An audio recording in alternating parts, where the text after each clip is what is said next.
মাঠের লড়াইয়ে তখন সবেমাত্র শেষ বাঁশি বেজেছে।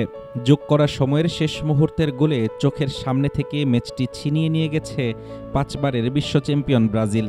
বিশ্বকাপের নকআউট পর্বে আরও একবার স্বপ্নভঙ্গের চরম বেদনা আর হৃদয় ভাঙা কান্না তখন জাপানি শিবিরে। কিন্তু মাঠের সেই তীব্র হতাশা আর হারের কষ্ট স্পর্শ করতে পারেনি জাপানের সমর্থকদের দীর্ঘদিনের লালিত অনন্য সংস্কৃতিকে। বিশ্বকাপ থেকে বিদায়ের বেদনার মাঝেও তারা বিশ্ববাসীকে আরও একবার শিখিয়ে গেলেন শৃঙ্খলা আর পরিচ্ছন্নতার এক অনন্য পাঠ। সোমবার যুক্তরাষ্ট্রের হিউস্টন স্টেডিয়ামে ম্যাচ শেষ হতেই দেখা যায় এক নজিরবিহীন দৃশ্য। প্রিয় দল হেরে বিদায় নিলেও তারা গ্যালারি ছেড়ে চলে যাননি।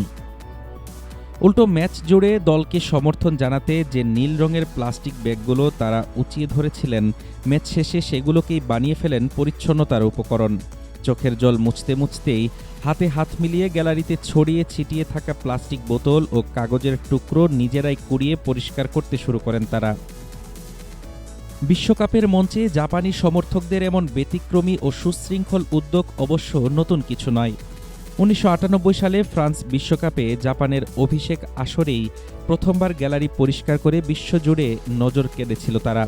এরপর গত 28 বছর ধরে প্রতিটি বড় টুর্নামেন্টেই দল জিতুক কিংবা হারুক, ম্যাচ শেষে গ্যালারি পরিষ্কার করে তবেই মাঠ ছাড়েন সূর্যোদয়ের দেশের এই নাগরিকেরা। এদিন মাঠের লড়াইয়ে অবশ্য শেষ মুহূর্ত পর্যন্ত বীরত্বের সাথে লড়েছে ব্লু সামুরাইরা। ম্যাচের 29তম মিনিটে কাইসু সানোর দুর্দান্ত গোলে প্রথমে এগিয়ে গিয়ে ব্রাজিলকে স্তব্ধ করে দিয়েছিল জাপান।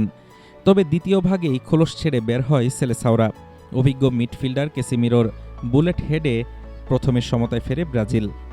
এরপর যখন ম্যাচটি অতিরিক্ত সময়ে গড়ানোর অপেক্ষায়, ঠিক তখনই যোগ করার সময়ের 6ষ্ঠ মিনিটে গ্যাব্রিয়েল মার্টিনেলির নাটকীয় গোলে 2-1 ব্যবধানে জয় তুলে নিয়ে শেষ 16 নিশ্চিত করে ব্রাজিল।